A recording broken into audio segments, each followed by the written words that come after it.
Баяғы өткен заманда Қожанасыр деген жарлы адам өмір сүріпті. Бір күні жаяу кіре тасып кәсіп қылып тамақ асырамақ болыпты.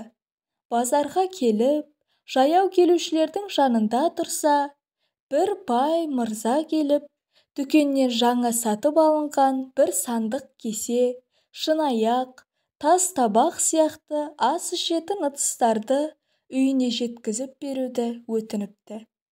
Үйіңізге алып бару ақысына не бересіз? Дейді Қожанасыр. Алып бару ақыңа мен саған 3 ауыз бек мағыналы қасиетті сөз айтамын, дейді мырза.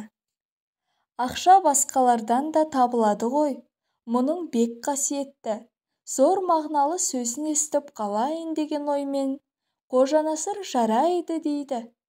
Қожа ауыр сандықты көтеріп, иесіне еріп келе жатып, біраз жер жүргеннен кейін, «Кәне мырза, қасиетті, мағыналы сөзіңді айтсаңшы енді», деп сұрапты.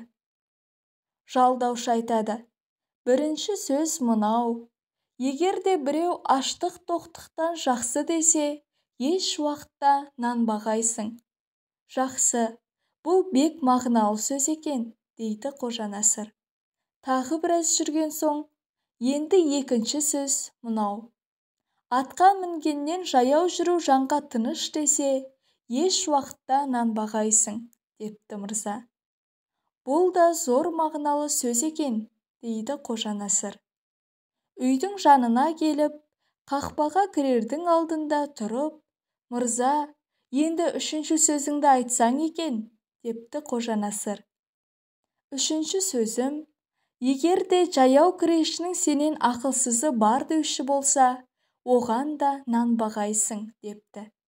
Сонда Қожанасыр төбесіндегі сандықты жерге тастап жіберіп, егер де біреу бұл сандықтың ішінде сынбай қалған нәрсе бар десе, сен де еш уақытта нанбағайсың деп қайтып жүре беріпті.